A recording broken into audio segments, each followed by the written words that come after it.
감사와 삶의 회복, 그런 제목으로 세 번째 하나님의 말씀을 나누겠습니다.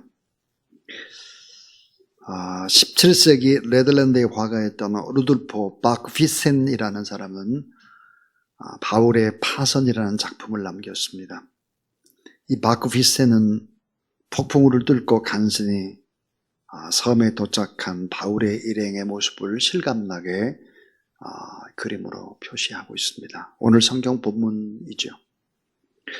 심하게 기울어진 배와 그 뒤로 보이는 어두운 먹구름과 거친 파도는 그들이 직면했던 위기의 순간이 얼마나 끔찍한 것인가 하는 것들을 화폭에 담고 있습니다. 바울은 죄수의 몸으로 로마에 압송되고 있었고, 그런데 그가 탄 배가 그리스의 크레타 해역에 유라굴로라는 광풍을 만나게 되고 배는 항로를 잃게 되고 바람 부는 대로漂流하기 시작을 했다. 바람은 걷잡을 수 없었고 해도 달도 보이지 않았고 극한 상황 속에서 배에 승선했던 사람들은 자신이 곧 죽게 된다고 하는 생각 속에서 두려움에 떨고 있고, 배가 전복되는 것을 막기 위해서 그들은 화물을 버렸고 다음 날에는 배의 기구들을 버렸고 마지막 모든 무거운 짐들은 다 지중해 바다에 던져버렸죠. 마지막으로 살 수 있으라고 하는 희망도 버렸습니다. 그래서 사도행전 27장 20절은 이렇게 기록을 하죠. 여러 날 동안 하도 별도 보이지 아니하고 큰 풍랑이 그대로 있음에 구원의 여망이 없어졌더라 그랬습니다. 44절에 보면 그 남은 사람들은 널조각 혹은 배 물건에 의지하여 나가게 하니 마침내 사람들이 다 상륙하여 구조되니라 그랬습니다. 자, 오늘 이 본문 속에서 우리는 세 가지를 생각하려고 합니다. 그 첫 번째가 뭘까? 절망의 바다에 소망을 외치라 하는 것입니다. 절망의 바다에 소망을 외쳐라. 여러분, 바다라는 것은 뭘까요? 세상입니다. 절망의 세상에 소망을 외치는 자가 되어야 한다. 오늘 우리가 여러분 신문 지상이라든지 매스컴이나 모든 것들을 보면 어때요? 세상의 바다가 폭풍을 맞고 있습니다. 희망이 잘 보이지 않습니다. 크리스찬이 누굴까요? 절망의 바다에서 소망을 외치는 사람들이다 하는 것입니다. 자, 결론적으로 얘기하면 놀랍게도 그들은 단 한 사람도 죽지 않고 다 섬에 상륙을 하게 됩니다. 한 사람도 다치지 않고 모두 다 무트로 올라와서 구원을 받게 됐다. 어떻게 구원의 여망이 하나도 없었는데 어떻게 다 구원받았을까? 구원받은 것뿐만 아니라 섬에서 겨울을 나게 되는데 겨울을 나는 동안에 놀라운 기적의 역사들이 일어났고, 그 기적이라고 하는 것은 로마의 행진으로 이어졌고 로마의 복음이 증거되었고 결국은 로마에 기독교가 공인되는 놀라운 기적의 역사가 일어났다 하는 것이죠. 자, 구원의 여망이 다 없어졌다가 모두 다 구원을 얻게 됐는데, 자, 어떻게 이게 가능했을까 하는 거예요. 어떻게? 한 복판, 그 복판에는 경험 많은 선장이나 선원이나 칼을 빼든 백부장이나 병사가 아니라 하나님이 사용하는 사람은 죄수였습니다. 죄수. 바울이었습니다.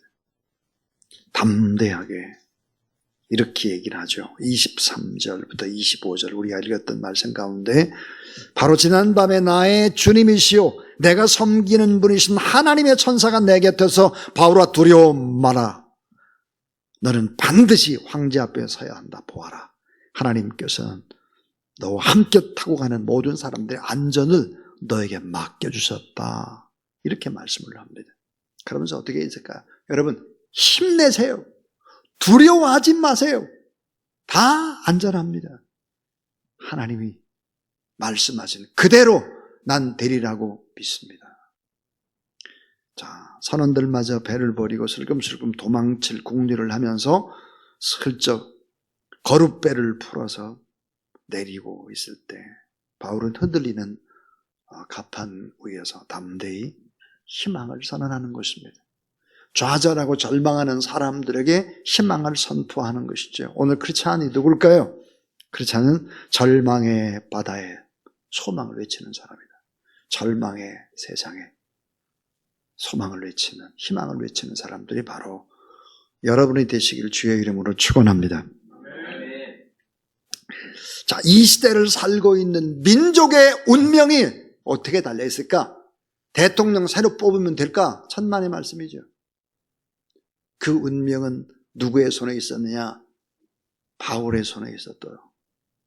그리스도인의 손에 달렸다. 기독교인은 절망의 세상을 소망의 세상으로, 적대적인 세상을 관용의 세상으로 바꾸시는 하나님의 사람들이다. 그러니까 결국은 어때요? 오늘 우리들이 얼마나 이 절망의 세상에서 희망을 외치는 그런 하나님의 사람들인가. 우리의 모습을 보고 하나님께서 복을 주시고 하나님이 역사하신다는 사실을 믿으시기를 바랍니다. 두 번째입니다.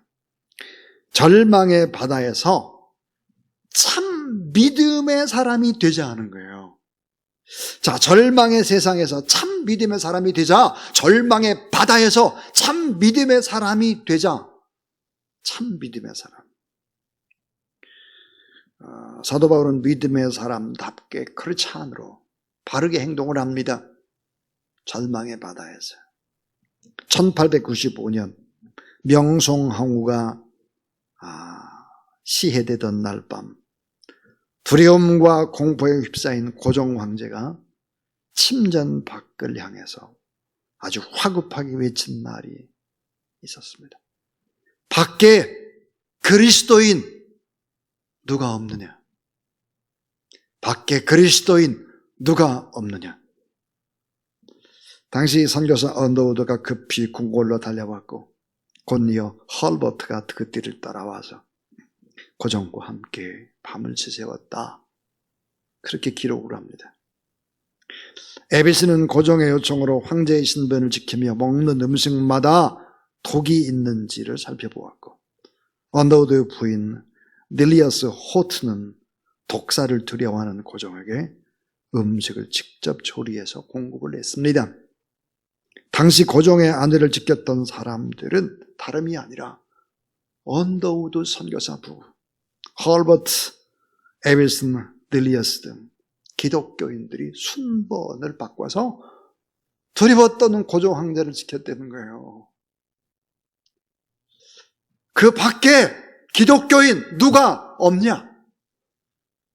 고종이 다급하게 부른 것은 기독교인이었습니다. 불행한 황제가 가졌던 유일한 방패의 역사, 크리스찬들이었다는 것이죠. 기독교인 수가 인구의 1%도 안 되었을 때 교회는 자신의 사명을 다하고 있었다. 하나님께서 기독교인들을 찾고 있죠. 밖에 기독교인 누가 없느냐. 오늘 이 본문 속에 두려움 말라. 내가 간밤에 하나님 앞에 기도하면서 하나님이 하신 말씀을 내가 드렸다. 염려하지 마라. 걱정하지 마라. 이렇게 외치고 있습니다. 절망의 바다에서 참 믿음의 사람 한 사람이 얼마나 중요하냐 하는 것들을 보여주고 있습니다. 자, 마지막 세 번째 하나님의 말씀입니다. 세 번째는 절망의 세상에서 작은 자를 섬기자 하는 것입니다. 참 중요한 말이죠.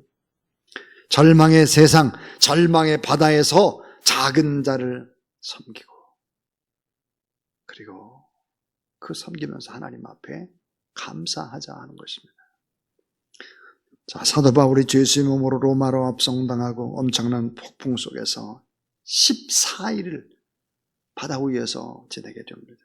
많은 사람들이 살려고 발부둥 치는 아비규환의 현장 바다 위에서 14일 고통받는 자를 섬기고 있습니다. 배가 요동을 칩니다. 작은 자들을 격려하고 위로하고 있죠. 자, 절망과 두려움과 밤낮 없이 불어온 지중해 바다에서 배다가 뒤집힐 것 같을 때 사도 바울은 기도하면서 담대하게 위로합니다. 갑판 위에서 두 손을 들고 하나님을 향해서 기도하고, 그리고 어떻게 했을까요? 사도행전 27장 35절, 떡을 가져다가 모든 사람 앞에서 따라하세요.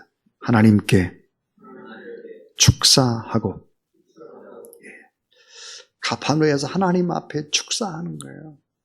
하나님 앞에 축사하고 감사 기도하고 떼어 먹기를 시작하며 저희도 다 따라하세요. 안심하고 받아 먹으니라. 예. 감사 기도했다는 거예요. 그리고 사람들을 위로하고 작은 자를 섬긴 것입니다. 여러분, 누가 큰 자입니까?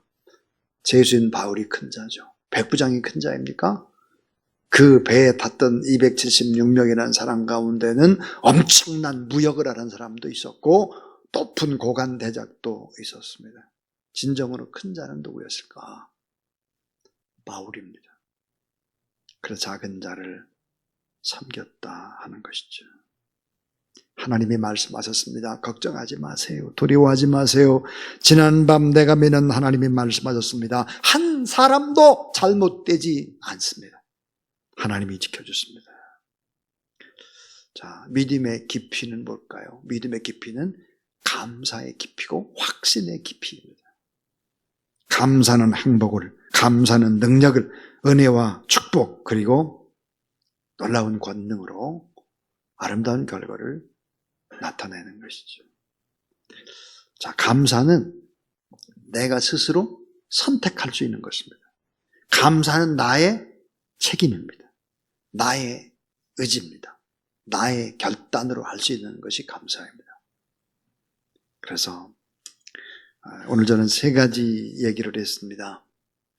오늘 이 시대가 다 절망의 바다와 같은 시대잖아요. 절망의 바다에서 소망을 외치자 하는 것입니다.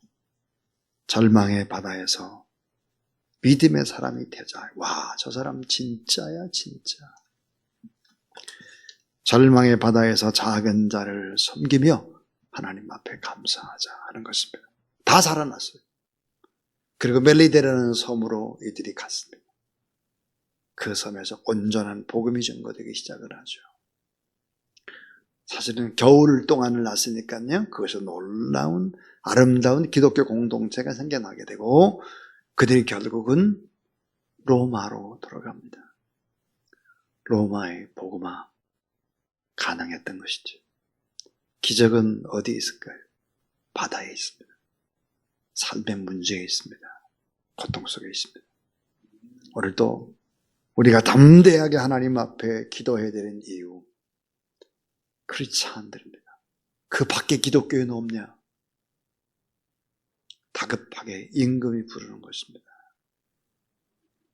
오늘 우리도 마찬가지로 하나님 앞에 다급하게 우리를 부르고 우리가 하나님 앞에 간절히 이 밤에도 기도할 때 하나님의 놀라운 기적의 역사가 우리들 때문에, 기독교인 때문에 다 일어나고 살아나는 그런 축복의 역사들이 반드시 이 밤에 우리가 드리는 찬양과 기도 가운데 임하게 되기를 주의 이름으로 축원합니다.